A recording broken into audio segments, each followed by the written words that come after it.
इस video lecture में हम लोग ईथर के केमिकल प्रॉपर्टीज के बारे में पढ़ने वाले हैं, या ऐसा कहा जाए कि ईथर के केमिकल रिएक्शंस के बारे में पढ़ने वाले हैं।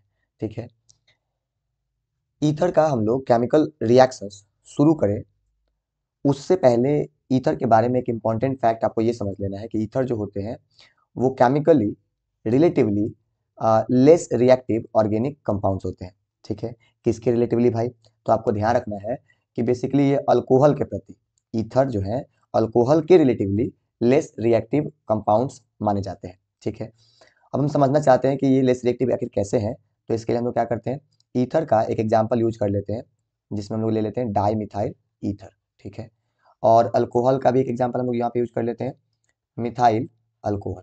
ठीक है, दोनों जगह पे आप ध्यान से देखेंगे तो यहाँ पे ऑक्सीजन के, ईथर के केस में ऑक्सीजन के जो दोनों ही बॉन्ड है वो कार्बन के साथ है, जबकि अल्कोहल में यहाँ पे ऑक्सीजन से एक साइड में कार्बन जुड़ा हुआ है और एक साइड में हाइड्रोजन जुड़ा हुआ है। ठीक है, अब अल्कोहल में ऑक्सीजन और हाइड्रोजन के बीच ये जो बॉन्ड आप देख रहे हैं, ये बॉन्ड जो होता है बेसिकली हाईली पोलर बॉन्ड होता है।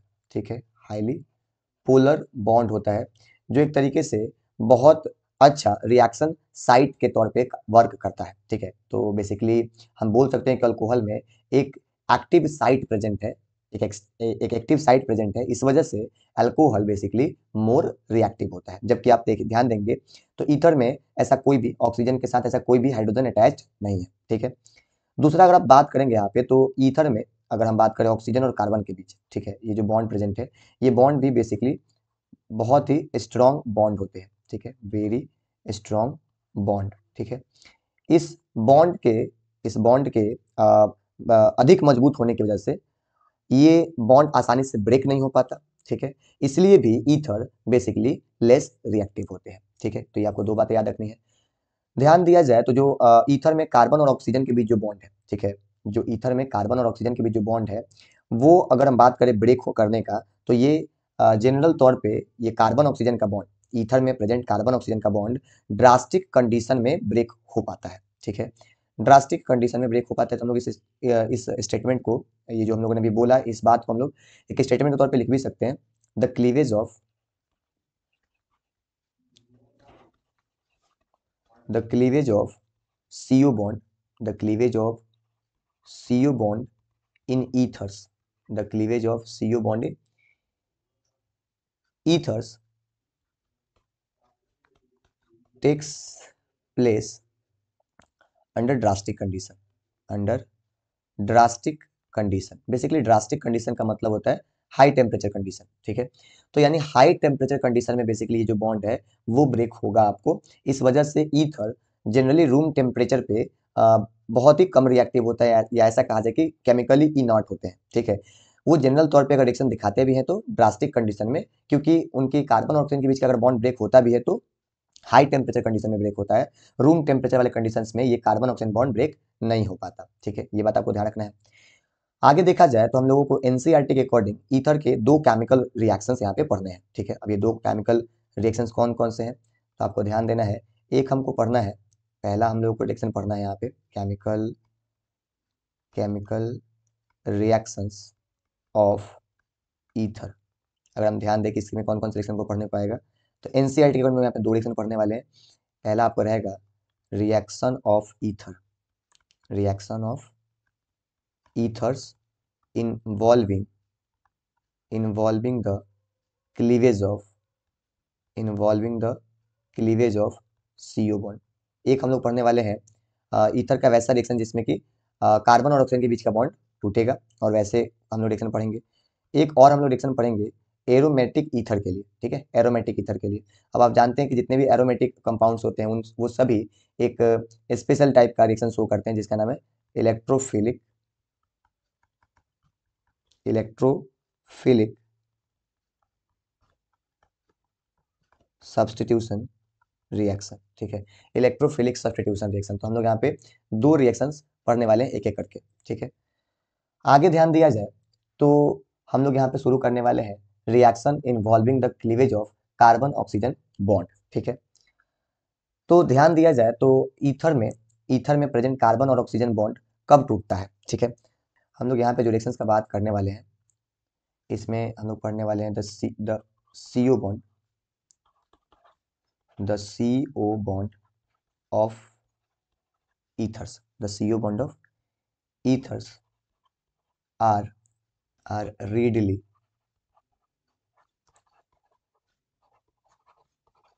cleaved by halogen acid, halogen acid, जिसे हम लोग रिप्रेजेंट करते हैं किससे, HX से, at 373 kelvin to form an alcohol and an alkyl halide, and an alkyl halide. ठीक है, तो बहुत सिंपल, आप यहाँ पे देख पा रहे होंगे कि ईथर का जो कार्बन ऑक्सीजन बॉन्ड है बेसिकली टूट जाता है बहुत आसानी से हेलोजन एसिड के द्वारा। ठीक है, किस टेम्परेचर पे, 373 केल्विन टेम्परेचर पर। आपको प्रोडक्ट में क्या मिलता है, तो आपको प्रोडक्ट में मिलता है एक अल्कोहल और साथ में एक मिलता है आपको अल्काइल हैलाइड। ठीक है, तो हम लोग इस रिएक्शन को अगर लिखते हैं तो ये रिएक्शन कुछ इस तरीके से आपको दिखेगा, ध्यान देना है। यहाँ आपको है एक ईथर RO और यहाँ पे हम ले लेते हैं R। ये है एक ईथर जिसको हम लोग यहाँ पे ट्रीट करने वाले हैं हेलोजन एसिड यानी कि H और X के साथ। कितने टेम्परेचर पे भाई, 373 केल्विन टेम्परेचर पे। तो यहाँ पे प्रोडक्ट क्या बनता है, तो आपको ध्यान से समझना है कि यहाँ पे एक ऑक्सीजन और यहाँ पे एक अल्काइल ग्रुप के बीच का बॉन्ड टूट जाएगा, H और X के बीच भी यहाँ पे बॉन्ड ब्रेक होगा और यहाँ पे प्रोडक्ट आपको मिलता है बेसिकली RO और H, एक अल्कोहल का मॉलिक्यूल मिलता है और एक आपको मिलता है R और X, अल्काइल हैलाइड। ठीक है, इसका आप चाहें तो यहाँ पे एग्जाम्पल भी दिखा सकते हैं कुछ इस तरीके से। मान लीजिए हम लोगों ने ले लिया यहाँ पे मिथाइल डाइमिथाइल ईथर, ठीक है, या मिथॉक्सी मीथेन भी आप इसे बोल सकते हैं। आप इसे चाहें तो क्या बोल सकते हैं, मिथॉक्सी मीथेन। ओके, अब हम इसका रिएक्शन करते हैं। अगर HX, याद रखना है HX की जगह पे फेमस तरीके से दो दो हेलोजन एसिड यूज हो सकते हैं, या तो हाइड्रो आयोडिक एसिड या basically hydro bromic acid, HI या HBr। तो चलिए हम लोग HI यूज कर लेते हैं। यहाँ पे HI यूज करते हैं एट 373 केल्विन टेम्परेचर। तो आपको क्या करना है, आप एक बॉन्ड ब्रेक करना है यहाँ से और यहाँ पे लग जाएगा CH3 और H, एक बन जाएगा आपको मिथेनॉल। ठीक है, एक आपको बन जाएगा मिथेनॉल और साथ में आपको एक मिल जाएगा CH3I, हम इसे बोलते हैं मिथाइल आयोडाइड, मिथाइल आयोडाइड। ये बन जाता है एक अल्कोहल और एक आपको अल्काइल हैलाइड का मॉलिक्यूल आपको देखने को मिलता है। फिर बताया जाता है कि अगर आप यहाँ जो अल्कोहल बन रहा है आप देख सकते हैं, अगर ये अल्कोहल का हम लोग बात करें तो इस रिएक्शंस के अंदर आपने अगर अधिक मात्रा में हेलोजन एसिड ले लिया है तो ये हेलोजन एसिड यहाँ बनने वाले अल्कोहल को भी बदल सकता है, किसमें, अल्काइल हैलाइड में। ठीक है, तो हम लोग पहले इस स्टेटमेंट को लिखते हैं और फिर हम लोग इसको रिएक्शन के द्वारा समझेंगे। ठीक है, if excess of acid is used, the alcohol first formed react further with halogen acid to form the corresponding alkyl halide. ठीक है, तो आप यहाँ पे देख सकते हैं पहले स्टेप में यहाँ पे जो अल्कोहल बना था मीनिंग ROH, अगर हम यहाँ पे एक्सेस ऑफ HX यूज करेंगे, excess of halogen acid use करेंगे, तो ऐसे केस में क्या होगा, ऐसे केस में यहाँ पे बनने वाला अल्कोहल जो पहले स्टेप में अल्कोहल बना था, ये अल्कोहल फर्दर HX के साथ रिएक्शन कर जाएगा, फर्दर HX के साथ रिएक्शन कर जाएगा और आपको यहाँ पे प्रोडक्ट बनेगा क्या, RX और प्लस H2O। ठीक है, यानी कि आपको एक और मॉलिक्यूल यहाँ से मिल जाएगा किसका, अल्काइल हैलाइड्स का। ठीक है, अब यहाँ पे जो दो स्टेप में रिएक्शन हो रहा है यानी कि एक ईथर का मॉलिक्यूल पहले एक HX मॉलिक्यूल से रिएक्शन करता है, फिर आपको एक अल्कोहल बनाता है और एक अल्काइल हैलाइड बनाता है। फिर दूसरे स्टेप में अल्कोहल जो बना है वो फिर वापस से एक और HX, एक और हेलोजन एसिड के मॉलिक्यूल से रिएक्शन कर लेता है, एक और अल्काइल हैलाइड का मॉलिक्यूल बनाता है और साथ में आपको बनता है वाटर का मॉलिक्यूल। यानी हम लोग चाहें तो इस रिएक्शन को, इस ओवरऑल रिएक्शन को अगर हम लिखना चाहें तो क्या मिलेगा, यहाँ से देखेंगे, ध्यान दिया जाए तो हम लोग अगर इसको लिखे ओवरऑल रिएक्शन तो कैसा रहा, तो ओवरऑल रिएक्शन हमने क्या लिया, एक लिया ईथर का मॉलिक्यूल RO और R, साथ में हमने यूज किया 2HX का मॉलिक्यूल। ठीक है, कंडीशन वही है 373 केल्विन। तो ऐसे केस में आपको दो अल्काइल हैलाइड के मॉलिक्यूल मिलेंगे और आपको एक यहाँ पे बन जाएगा वाटर मॉलिक्यूल। ठीक है, तो यहाँ से आपको मिला 2 अल्काइल हैलाइड्स। ठीक है ना। इसके अगर हम लोग एक एग्जाम्पल ले ले, इस रिएक्शन के हम लोग अगर एग्जाम्पल ले ले, बस हमको याद रखना है कि यहाँ जो हम लोग HX यूज कर रहे हैं ये बेसिकली कैसा होना चाहिए, यहाँ पे एक्सेस मात्रा में होना चाहिए, ज़्यादा अमाउंट होना चाहिए, तब ये एक ईथर का मॉलिक्यूल आपको 2 अल्काइल हैलाइड का मॉलिक्यूल बनाएगा। और अगर आप यहाँ पे जो HX यूज कर रहे हैं, अगर ये लिमिटेड है, कम मात्रा में यूज कर रहे हैं, तो ऐसे केस में आपको एक अल्कोहल बनेगा और एक आपको अल्काइल हैलाइड बन जाएगा, एक अल्कोहल बन जाएगा और एक आपको अल्काइल हैलाइड बन जाएगा। ठीक है, यहाँ हम लोग एक एग्जाम्पल यूज करें, ध्यान देना है। तो हम लोग यहाँ पे ले लेते हैं, मान लीजिए CH3 और CH2O, CH2 और CH3 हमने यहाँ पे यूज किया डाई इथाइल ईथर।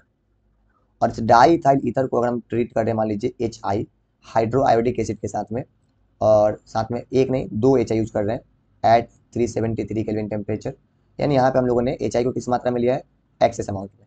तो ऐसे केस में आपको ईथर के जो दोनों ही अल्काइल ग्रुप हैं ये बदल जाएंगे, ये बदल जाएंगे आपको 2 मॉलिक्यूल्स ऑफ अल्काइल आयोडाइड में, और साथ में आपको मिलेगा एक वाटर मॉलिक्यूल, कुछ इस तरीके से। ठीक है, अब यहाँ से हम लोग इस रिएक्शंस के मैकेनिज्म का बात करें, ठीक है, तो ओवरऑल जो यहाँ पे रिएक्शन हुआ है ईथर का हेलोजन एसिड के साथ, ठीक है, उसको हम लोग बेसिकली 3 स्टेप्स में समझ सकते हैं। ठीक है, हम लोग इस मैकेनिज्म को, हम लोग इस रिएक्शंस के मैकेनिज्म को समझने के लिए एक एग्जांपल यूज कर लेते हैं। ठीक है, जिसमें मान लीजिए आपको यहाँ पे दिया हुआ है इथाइल मिथाइल ईथर।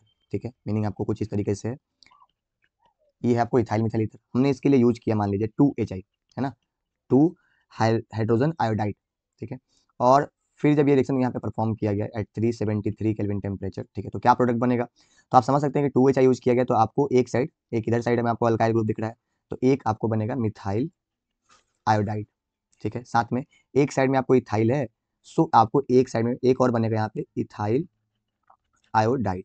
ठीक है, और फिर आपको एक मॉलिक्यूल यहाँ पे वाटर का रिमूव हो जाएगा। ठीक है, तो ये ओवरऑल रिएक्शन हुआ। अब मान लीजिए हम लोग इसी रिएक्शन का यूज करके इस ओवरऑल रिएक्शंस का मैकेनिज्म समझना चाहते हैं। तो मैंने अभी बोला कि ये जो रिएक्शंस है आप इससे बेसिकली 3 स्टेप्स में समझ सकते हैं। तो इसका स्टेप 1, ठीक है, इसके मैकेनिज्म का हम समझने जाए तो स्टेप फर्स्ट का हम लोग बात करते हैं। फर्स्ट स्टेप में क्या होता है, तो समझना है, स्टेप फर्स्ट में होता है आप लोगों को, ठीक है, प्रोटोनेशन। सबसे पहले होता है क्या, प्रोटोनेशन, प्रोटोनेशन ऑफ ईथर।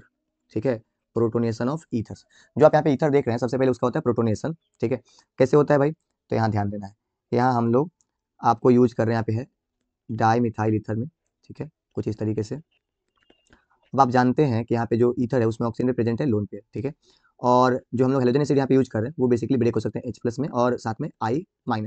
ठीक है, तो ईथर पे चूंकि लोन पेयर है तो ये as a Lewis base behave कर सकता है, लेविस बेस एज एक्ट कर सकता है, तो ये अपना बेसिकली लोन पेयर डोनेट करता है किसको, H+ को। ठीक है, जिससे कि इसका प्रोटोनेशन हो जाएगा और आपको प्रोडक्ट बनेगा कुछ इस तरीके से CH3O, यहाँ पे CH2 और CH3, O पे यहाँ पे लग जाएगा आपको H और O पे आ गया यहाँ पे पॉजिटिव चार्ज। ठीक है, ये जो आपको स्पीसीज बन रहा है यहाँ पे बेसिकली इसको कहा जाता है ऑक्सोनियम आयन। ठीक है, क्या बोलते हैं इसको, ऑक्सोनियम आयन।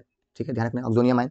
साथ में आपको जो आयोडाइड आयन है I- वो आपको बाहर निकल जाएगा। ठीक है, चलिए पहले स्टेप में होता है कि ईथर जो है वो हेलोजन एसिड के H को एक्सेप्ट करके पहले स्टेप में ईथर हेलोजन एसिड से H+ एक्सेप्ट कर लेता है और प्रोटोनेट हो जाता है और क्या फॉर्म करता है, ऑक्सोनियम आयन। ठीक है, स्टेप सेकंड का बात करें हम लोग, स्टेप सेकंड में क्या होने वाला है यहाँ पे, तो स्टेप सेकंड में आपको होता है nucleophilic attack, nucleophilic attack nucleophilic attack of halide ion.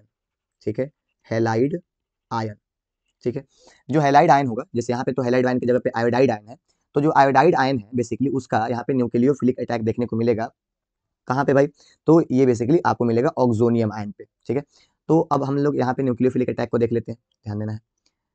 हम वापस से यहाँ पे लिखते हैं ऑक्सोनियम आयन, जो कि कुछ इस तरीके से है, आपको CH3 है, यहाँ O है प्लस है, इस पे आपको लगा है H और यहाँ पे है CH2 और CH3। अब जानते हैं O पे पॉजिटिव चार्ज आता है तो उसकी इलेक्ट्रोनेगेटिविटी और ज्यादा हो जाती है, जिससे कि वो दोनों ही साइड जुड़े हुए कार्बन से इलेक्ट्रॉन अपने साइड में खींचता है। ठीक है, वो इलेक्ट्रॉन अट्रैक्ट करेगा, तो ऐसे केस में उसके बगल वाले दोनों कार्बन पे, उसके दोनों ही बगल के कार्बन पे क्या डेवलप होगा, पार्शियल पॉजिटिव चार्ज। ठीक है, अब हम लोग लेके आते हैं यहाँ पे I- और हम लोग समझ रहे हैं कि यहाँ पे न्यूक्लियोफाइल का अटैक होने वाला है, लेकिन किस तरीके से भाई, SN2 मैकेनिज्म के थ्रू। SN2 मैकेनिज्म मीनिंग की आपको न्यूक्लियोफाइल के अटैक से लिविंग ग्रुप का रिमूवल हो। ठीक है, तो हम लोग समझते हैं कि SN2 पाथवे में न्यूक्लियोफाइल अटैक ऑलवेज उधर करता है जहाँ पे स्टेरिक हिंड्रेंस कम हो। ठीक है, ऑक्सीजन के दोनों साइड जो ग्रुप लगे हैं, दोनों अल्काइल ग्रुप जो लगे हैं, एक साइड में मिथाइल है और एक साइड में आपको इथाइल है। ठीक है, तो मिथाइल और इथाइल दोनों में ही स्टेरिक हिंड्रेंस अगर हम लोग बात करें कहाँ पे कम है, तो आप जानते हैं यहाँ पे सिंपल अल्काइल ग्रुप कौन है, मिथाइल। तो जो अल्काइल, ये जो आपको हेलाइड आयन है, वो कहाँ अटैक करेगा जी, वो अटैक करेगा आपके मिथाइल वाले ग्रुप पे। तो मिथाइल ग्रुप पे अटैक होगा तो ऑक्सीजन जो कि जिसमें पॉजिटिव चार्ज है इलेक्ट्रॉन वो खींच रहा है, तो ऐसे केस में वो मिथाइल से जो कार्बन बॉन्ड जो रिलीज होगा उस बॉन्ड को वो अपने साइड पे एक्सेप्ट कर लेगा, जिससे कि क्या प्रोडक्ट बनने वाला है, जिससे कि आपको प्रोडक्ट में मिलेगा सबसे पहले मिथाइल आयोडाइड CH3I, और साथ में आपको एक और प्रोडक्ट यहाँ पे देखने को मिलेगा CH3 CH2 और OH। ठीक है, तो क्लियरली आप यहाँ पे देख सकते हैं कि आपको प्रोडक्ट मिला क्या, मिथाइल आयोडाइड, मिथाइल आयोडाइड, और यहाँ पे आपको प्रोडक्ट में मिल गया एक इथाइल एल्कोहल। ठीक है, इथाइल एल्कोहल।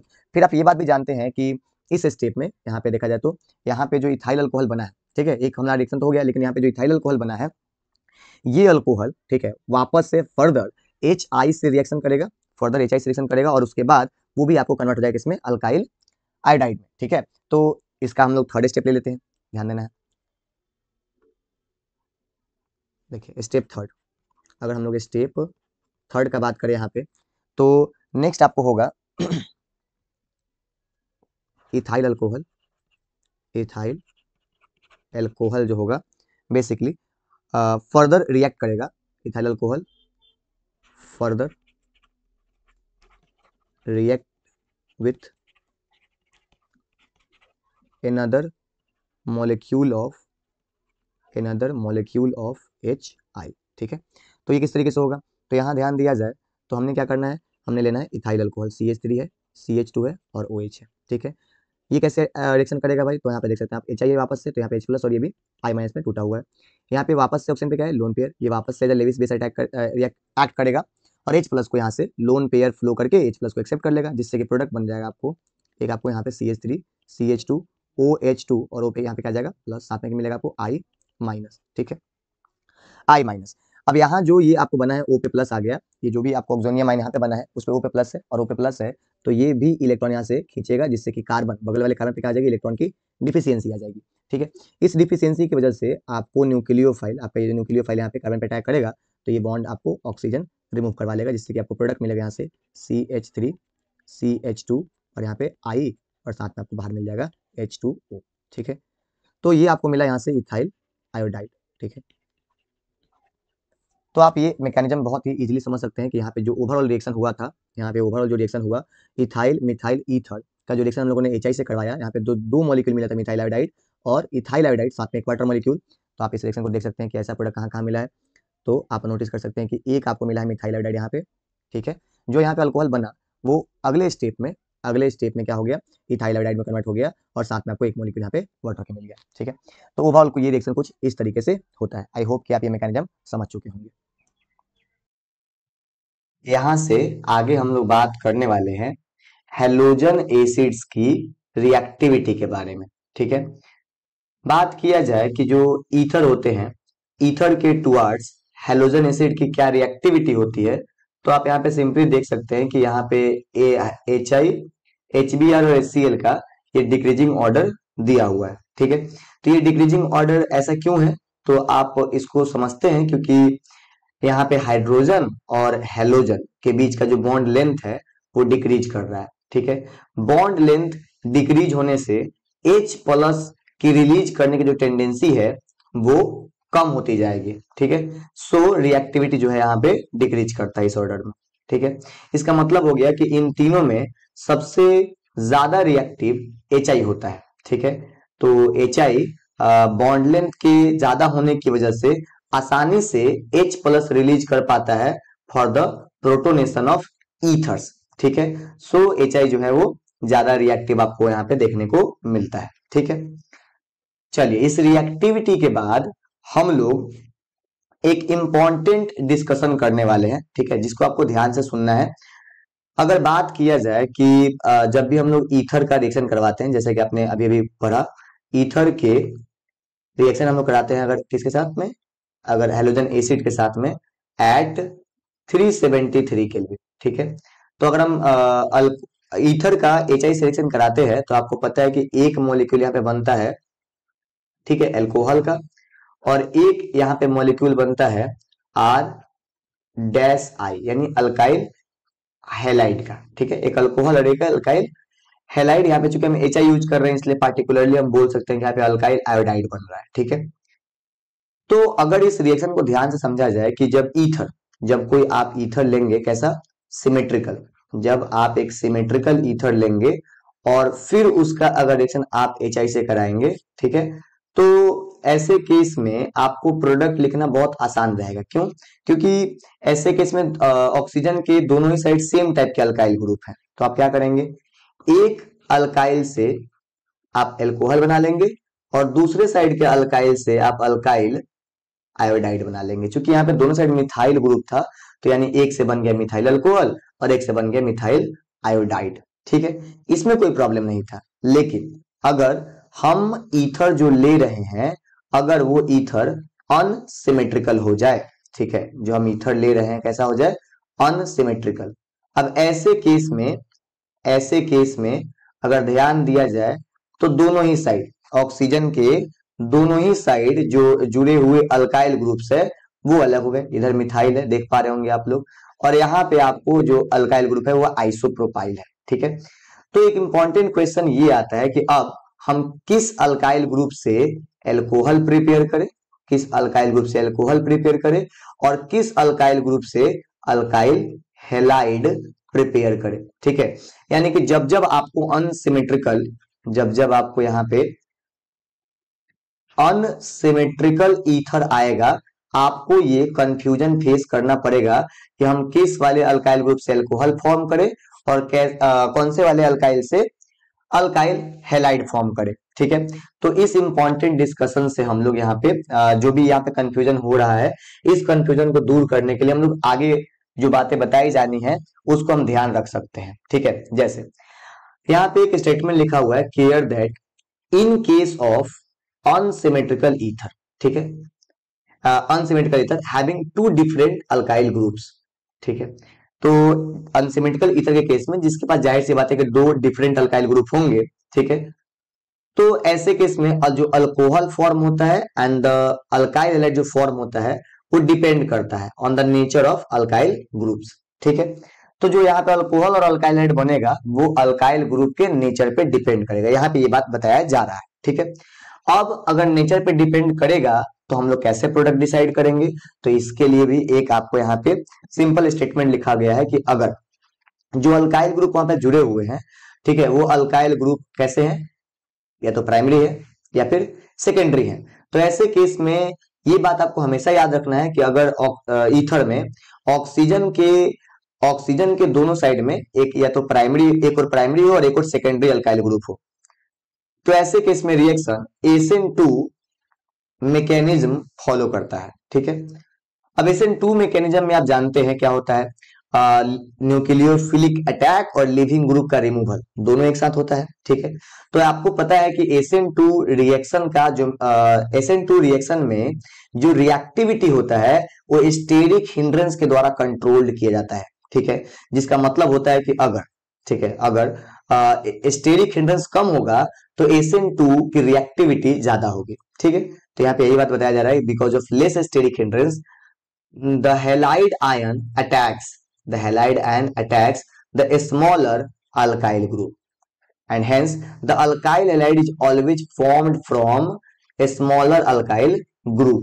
ठीक है, यानी अगर एक और प्राइमरी और एक और सेकेंडरी अल्काइल ग्रुप रहा तो याद रखना है हेलाइड आयन हमेशा स्मॉलर वाले अल्काइल ग्रुप से जुड़ेगा, यानी कि जो अल्काइल हेलाइड बनेगा वो स्मॉलर वाले अल्काइल ग्रुप से बनेगा। ठीक है, इसका मतलब कि हम लोग अगर यहाँ पे एक एग्जांपल यूज करें, जैसे आप देख पाएंगे यहाँ पे अगर CH3 हो जाए और यहाँ पे आपको सिंपल तरीके से एक CH2 और एक CH3 लगा हुआ हो। ठीक है, यहाँ पे एक और मिथाइल अल्कोहल है और एक और आपको यहाँ पे इथाइल, सॉरी, एक और मिथाइल है और एक और यहाँ पे इथाइल ग्रुप जुड़ा हुआ है। ठीक है, अगर हम इसका ट्रीटमेंट करते हैं HI के साथ, ठीक है, in the presence of 373 kelvin temperature, तो आपको पता है कि ये जो मिथाइल है ये स्मॉलर अल्काइल ग्रुप है, तो स्मॉलर अल्काइल ग्रुप पे ही हेलाइड आयन जुड़ेगा, तो यानी स्मॉलर वाले से बन जाएगा आपको अल्काइल हेलाइड। ठीक है, तो मिथाइल आयोडाइड बन गया यहाँ पे अल्काइल हेलाइड की जगह पे, और आपको ये जो बच गया उस वाले पोर्शन से, उस वाले अल्काइल ग्रुप से यहाँ पे अल्कोहल बनते हुए देखने को आपको मिलेगा। ठीक है, सिमिलर तरीके से अगर आपको एक साइड जुड़ जाए CH3 CH2 एक और इथाइल और एक और यहाँ पे जुड़ जाए आपको आइसोप्रोपाइल। ठीक है, तो आप यहाँ पे देख पा रहे हैं कि एक और प्राइमरी अल्काइल ग्रुप हो गया और एक और सेकेंडरी अल्काइल ग्रुप हो गया। ठीक है, तो ऐसे केस में भी आपको जो यहाँ पे बातें बताएगी उसको ध्यान रखना है कि यहाँ पे जो स्मॉलर अल्काइल ग्रुप होगा उसी से जाकर आपका हैलाइड आयन जुड़ेगा, यानी कि स्मॉलर वाले से जुड़ेगा तो प्रोडक्ट आपको बनेगा CH3 CH2 और I, और बाकी जो बच जाए यहाँ पे CH3 CH CH3 और यहाँ पे आपको लग जाना है OH। ठीक है, तो इस तरीके से हम लोग प्रोडक्ट डिसाइड कर सकते हैं अगर जो हमारा ईथर है वो अनसिमेट्रिकल रहा तो। ठीक है, आगे ध्यान देते हैं और समझते हैं कि यदि अनसिमेट्रिकल अल्डिहाइड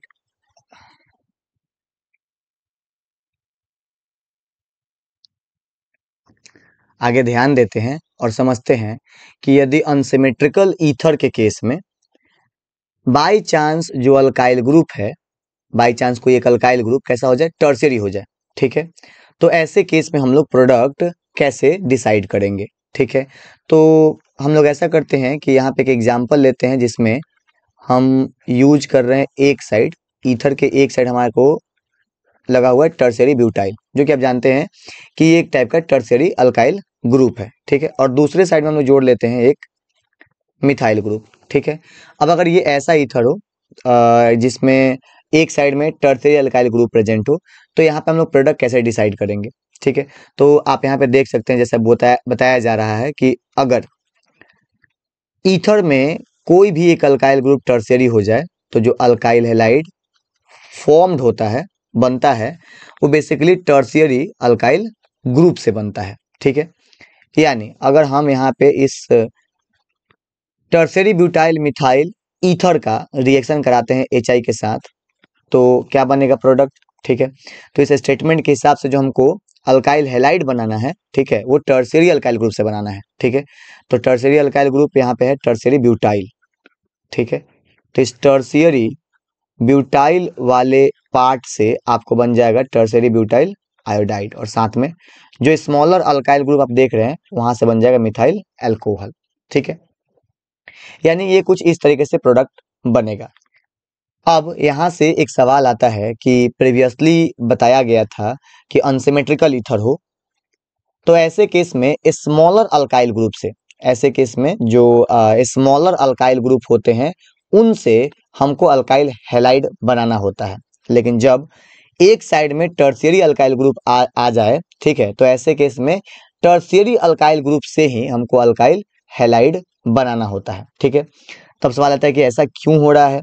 ठीक है, या ऐसा कैसे हो सकता है, तो ध्यान देंगे तो इस रिएक्शंस के बेसिकली हम मैकेनिज्म से ये प्रोडक्ट को समझ सकते हैं। ठीक है, ध्यान देते हैं।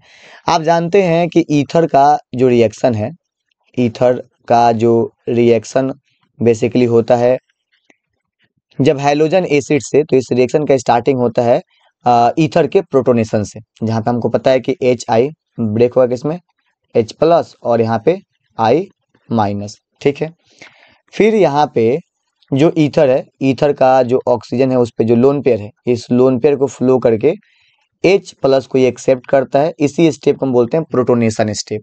ठीक है, तो प्रोटोनेशन के बाद ये कैसा दिखेगा, तो ये कुछ बन जाता है CH3, C पर ऐसे 2 CH3 और लगेंगे, साथ में O रहेगा, O पे यहाँ पे H लगेगा और O पे साथ में इधर CH3 भी है, और O पे यहाँ पे प्रेजेंट होता है पॉजिटिव चार्ज। ठीक है, ध्यान दिया जाए तो हम लोग जो प्रोटोनेटेड ईथर होते हैं, यानी H+ के एडिशन के बाद जो ईथर बनते हैं उन्हें हम लोग प्रोटोनेटेड ईथर बोल सकते हैं।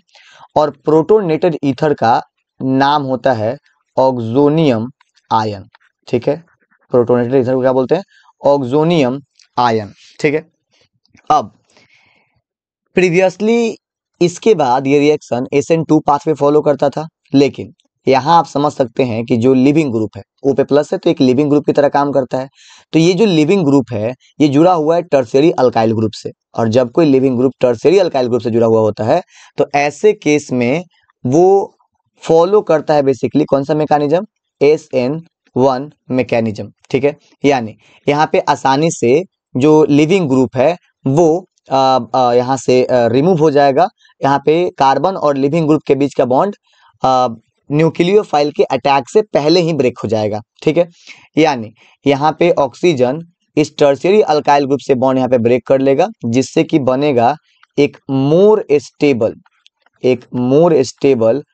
टर्शियरी ब्यूटाइल कार्बोकेटाइन, ठीक है, ये ऐसे कहा जाए टर्शियरी कार्बोकेटाइन, और साथ में इधर से बन जाएगा आपको मिथाइल एल्कोहल CH3OH, ठीक है। SN1 मैकेनिज्म के थ्रू जब रिएक्शन होता है तो यहाँ पे आपको पता है एक टर्शियरी ब्यूटाइल कार्बोकेटाइन बना, ठीक है। और अब यहाँ पे जो आप देख सकते हैं जो आयोडाइड आयन है, वो आयोडाइड आयन यहाँ पे अब आएगा और न्यूक्लियोफिलिक अटैक करेगा इस टर्शियरी कार्बोकेटाइन पे, जिससे कि आप देख सकते हैं क्या प्रोडक्ट फॉर्म हो जाएगा। तो यहाँ से आपको प्रोडक्ट फॉर्म हो जाएगा CH3C, और यहाँ पे जुड़ जाएगा आयोडीन, यहाँ पे भी CH3 और यहाँ पे भी CH3।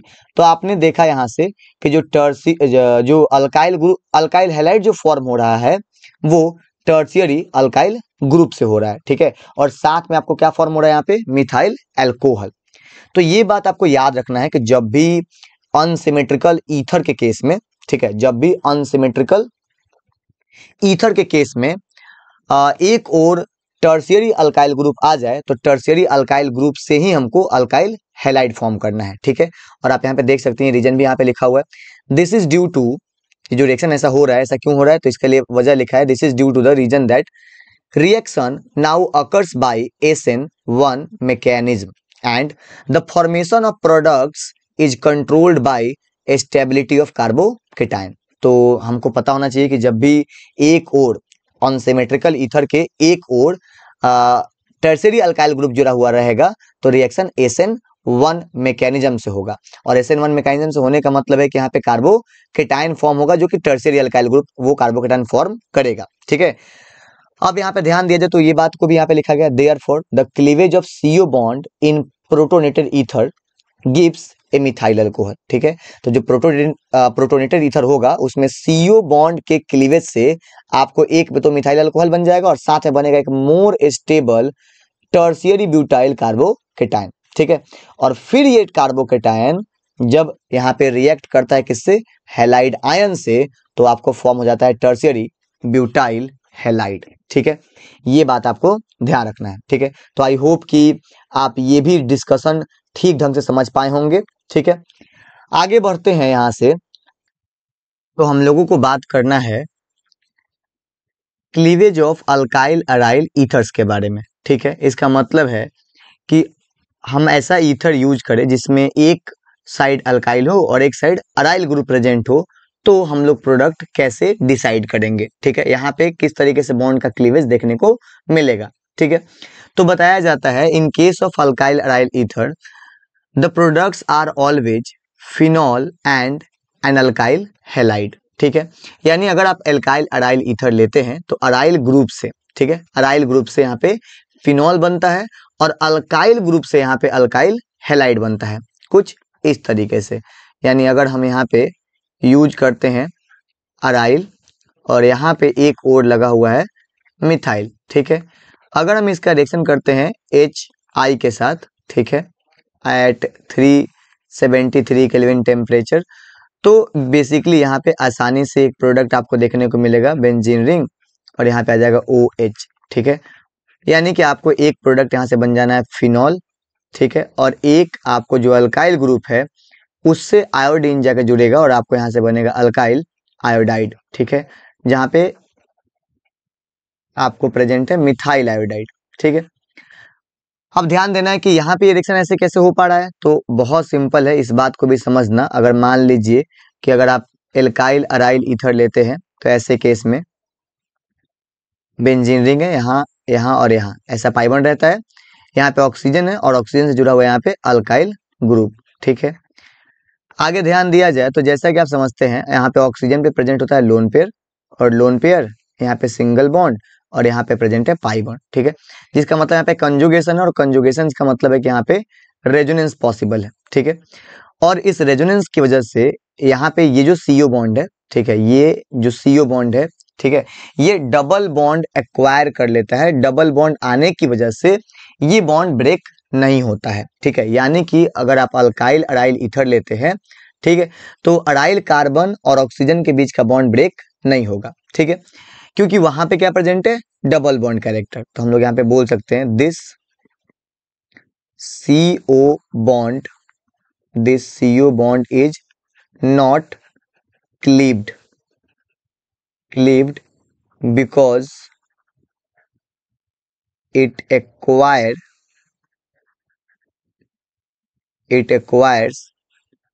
double bond character due to resonance. ठीक है, ड्यू टू रेजोनेंस, तो ध्यान रखना है रेजोनेंस के कारण यहाँ पे डबल बॉन्ड कैरेक्टर एक्वायर कर लेगा ये बॉन्ड, इसलिए ये ब्रेक नहीं होता है। ठीक है, तब ऐसे केस में ऑप्शन बचता है कि कौन सा बॉन्ड ब्रेक होगा, तो याद रखना है अल्काइल कार्बन और ऑक्सीजन के बीच जो बॉन्ड आप देख रहे हैं यहाँ पे, अल्काइल कार्बन और ऑक्सीजन के बीच जो बॉन्ड देख रहे हैं, ये फिर यहाँ पे आसानी से ये बॉन्ड ब्रेक होगा, जिसकी वजह से यहाँ पे मिथाइल अलग होगा और आयोडीन यहाँ पे अटैक करेगा इस पे, तो बनेगा मिथाइल आयोडाइड, और साथ में आपको बेंजीन और O ऐसा फिनाइल ऑक्सीजन के साथ ये H कनेक्ट होगा, तो आपको बन जाएगा यहाँ से फिनॉल। ठीक है, तो आई होप कि ये ईथर का जो पहला रिएक्शन है जिसमें कि CO बॉन्ड का क्लीवेज होता है वो आप ठीक ढंग से समझ पाए होंगे। ठीक है, ईथर का जो इलेक्ट्रोफिलिक सब्स्टिट्यूशन रिएक्शंस है, ठीक है, हम लोग अगले वीडियो लेक्चर में डिस्कस करेंगे। ठीक है, तो इस क्लास में इस लेक्चर में इतना है।